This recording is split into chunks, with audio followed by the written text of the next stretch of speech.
नमस्कार दोस्तों, स्वागत है आप सभी का संस्कृति आईएएस के यूट्यूब प्लेटफॉर्म पर। मेरा नाम है शुभम और आज हम बात करें नेशनल डिजिटल यूनिवर्सिटी के बारे में।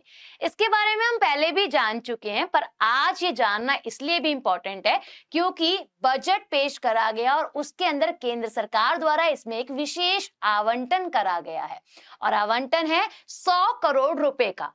इस धनराशि का इस्तेमाल किया जाएगा नेशनल डिजिटल यूनिवर्सिटी के इंफ्रास्ट्रक्चर को बिल्ड करने के लिए, साथ ही साथ अध्ययन सामग्री को जुटाने के लिए और भी बहुत सारे खर्च इसी प्रकार से इस धनराशि से करे जाएंगे। इसमें बच्चों को हायर एजुकेशन मिलेगी, एक वर्ल्ड क्लास क्वालिटी एजुकेशन, साथ ही साथ एक पर्सनलाइज लर्निंग एक्सपीरियंस भी मिलने वाला है। अब ये दो फॉर्मेट में मिलेगा। एक तो मिलेगा भिन्न भाषाओं में या फिर भारतीय विभिन्न भाषाओं के अंदर उपलब्ध होगा, साथ ही इंफॉर्मेशन एंड कम्युनिकेशन टेक्नोलॉजी के फॉर्मेट पर इसे उपलब्ध कराया जाएगा। इसके बारे में हम पहले पढ़ चुके हैं। कब? जब हमने देखा था कि बजट पेश हुआ था, केंद्रीय बजट जो 22-23 का था। या फिर हम ये समझ सकते हैं कि डिजिटल यूनिवर्सिटी की घोषणा भारत सरकार ने केंद्रीय बजट 22-23 में करी थी। तो इतना समझ आया जब हमने बोला पहले सुना है, पहचाना है इसके बारे में। तो ये कब? तो केंद्रीय बजट 22-23 में इसकी बात जो है वह रखी गई थी, इसकी घोषणा करी गई थी। साथ अगर हम बात करें इस यूनिवर्सिटी को बनाने में हेल्प क्या होगी बच्चों को, ताकि वे हायर एजुकेशन तक पहुंच सके, जिनके पास इतना पैसा नहीं है कि वे कॉलेजेस जाकर एडमिशन ले सके, उनको मदद होगी। और ये है कि घर पर बैठ के वे पढ़ाई कर सकता है एट देयर डोर स्टेप। साथ ही हम जानते हैं कि कॉलेजेस में जाते हैं, यूनिवर्सिटीज में जाते हैं, सीट्स एलोकेट होती है और अगर वो सीट खत्म हो जाए तो एडमिशन नहीं मिल पाता। तो इस यूनिवर्सिटी के अंदर जो डिजिटल यूनिवर्सिटी है, इसमें सीट्स के लिए कोई भी प्रावधान नहीं है। आपको एडमिशन लेना, आप आइए, ज्वाइन हुए और अपनी पढ़ाई को स्टार्ट कर दें। अच्छा, अब ये भी है कि डिजिटली कनेक्ट हो रहे हैं इसके साथ कौन कौन है, जैसे कि यूनिवर्सिटी ग्रांट कमीशन, हमारी all India council for technical education, साथ ही हमारे पास अगर हम बात करें इसी में आईसीटी का भी योगदान देखने के लिए मिल रहा है। अब ग्रामीण क्षेत्र के बच्चे जो हैं पढ़ना चाहते हैं और वो नहीं पढ़ पा रहे, उनमें काफी ज्यादा या फिर उनको काफी ज्यादा हेल्प मिलने वाली है। वो कैसे? वो डिजिटली कनेक्ट होंगे। बट यहाँ पर एक इशू देखने के लिए मिलेगा कि ग्रामीण क्षेत्रों में तो इतनी अच्छी कनेक्टिविटी है ही नहीं, तो वो अपना स्टडी मटेरियल कहाँ प्रोवाइड करेंगे उनको, साथ ही वो कहाँ पर अपने स्टडी मटेरियल को ले पाएंगे। देखिए, अगर हम बात करें तो सबसे पहले कनेक्टिविटी को ही रूरल एरियाज के अंदर सही किया जाएगा। इसके लिए भारत नेट प्रोजेक्ट इंप्लीमेंट करा गया है, ताकि क्या किया जाए, जिसके अंदर प्रोजेक्ट ब्रॉडबैंड ऑप्टिकल फाइबर्स के थ्रू गांव के अंदर कनेक्टिविटी प्रोवाइड की जाए। बट फिर भी गांव के अंदर अभी भी दिक्कत आएगी, जैसे कि पावर फेलियर, पावर कट हो जाना, लाइट का चले जाना, या फिर कनेक्टिविटी में ही प्रॉब्लम आ जाना। तो उसके लिए यहाँ पर लो इंटरनेट कनेक्टिविटी एजुकेशन, मतलब लो कनेक्टिविटी जो अगर हमें मिलेगी तो एजुकेशन कंटेंट हमें कहाँ मिलेगा, तो ये एक चैनल है जिसे स्वयं प्रभा चैनल कहा गया, DTH चैनल है। इस पर हम लोगों को सारी की सारी इंफॉर्मेशन जो है वो मिल जाएगी, सारी की सारा स्टडी मटेरियल भी मिल जाएगा। अच्छा, अब क्या है ये नेशनल डिजिटल यूनिवर्सिटी, ये भी समझना बहुत ज्यादा जरूरी है। तो सबसे पहले अगर हम बात करें, ये हमारे केंद्रीय शिक्षा मंत्रालय की एक अभूतपूर्व पहल है।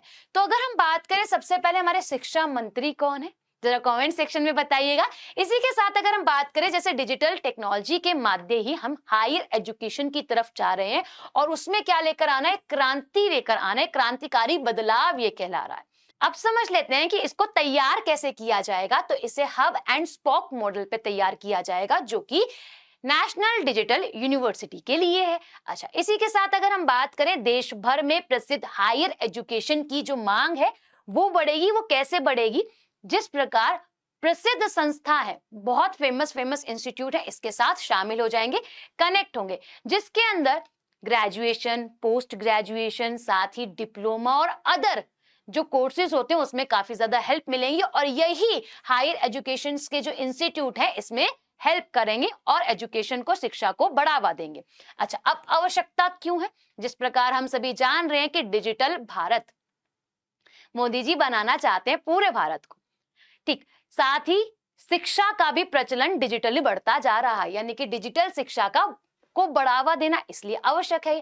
साथ ही जैसे यूनिवर्सिटीज बंद होती है, XYZ कोई भी रीजन होता है, फॉर एग्जांपल छुट्टियां होती है या फिर और भी कोई अन्य कारण है जिससे यूनिवर्सिटी बंद है, तो यहाँ पर लर्निंग लॉस देखने के लिए मिलता है, तो वो खत्म हो जाएगा।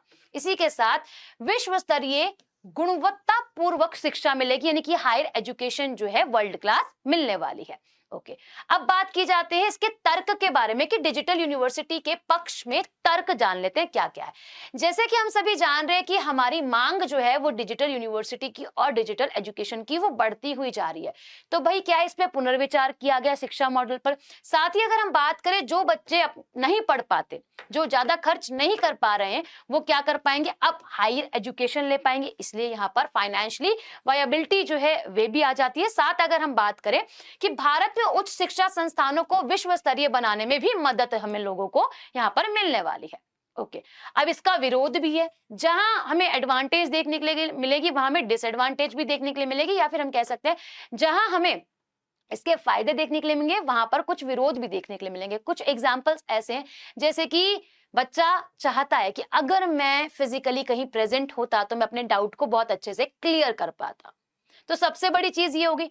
फिर अगर हम बात करते हैं आप सभी से कि दूर तक, पूरे देश तक इस हायर एजुकेशन को पहुंचाने में जो चुनौतियां आने वाली हैं वो भी अपना एक अलग लेवल का ही चैलेंज है, यानी कि चुनौतियां जो है वो फेस करनी पड़ेगी। साथ ही डिजिटल डिवाइस की समस्या आएगी, जैसे कि फिजिकली क्लासरूम यहाँ पर कमी देखने के लिए मिलेगी, और शायद से बच्चा ये सोचे कि उसको उस प्रकार की एजुकेशन नहीं मिल रही है। ये विरोध के अंदर ही एक पॉइंट आता है। साथ ही अगर हम बात करें ग्रामीण भारत में इंटरनेट कनेक्टिविटी, बिजली की कटौती, हाई स्पीड इंटरनेट कनेक्शन जैसी समस्याएं देखने के लिए मिलेगी। इस पर तो सरकार अपना काम कर ही रही है ऑलरेडी। ओके, अगर हम बात करें प्रमुख शिक्षा संस्थान, अब यह ध्यान रखने वाली बात यह है कि यहाँ पर सारी ओपन यूनिवर्सिटी हमें देखने के लिए मिलेगी, क्योंकि काम भी तो ओपन तरीके से हो रहा है, डिजिटल तरीके से हो रहा है। तो जैसे हम बात करें कर्नाटका स्टेट ओपन यूनिवर्सिटी, साथ ही Tamil Nadu open university, Nalanda open university, और नालंदा अभी चर्चाओं के अंदर भी था जब नरेंद्र मोदी हमारे बिहार गए थे, वहां पर नालंदा यूनिवर्सिटी का भी एस्टेब्लिशमेंट करके आए हैं। साथ ही उत्तराखंड ओपन यूनिवर्सिटी, मध्य प्रदेश भोज ओपन यूनिवर्सिटी, इसी के साथ साथ Indira Gandhi national open university जिसे हम इग्नू के नाम से जानते हैं, बहुत फेमस भी है, BR Ambedkar open university, Netaji Subhash open university, इसी के साथ साथ यशवंतराव चावन महाराष्ट्र ओपन यूनिवर्सिटी, और डिजिटल यूनिवर्सिटी ऑफ केरला या फिर डिजिटल यूनिवर्सिटी केरल। तो ये यूनिवर्सिटी हम लोगों को यहाँ पर देखने के लिए मिल रही है। अच्छा, अब एक सवाल आप सभी के लिए, और आप ये भी बताइएगा क्या सच में एक स्टूडेंट के पॉइंट ऑफ व्यू से डिजिटल एजुकेशन जो है वो सही है?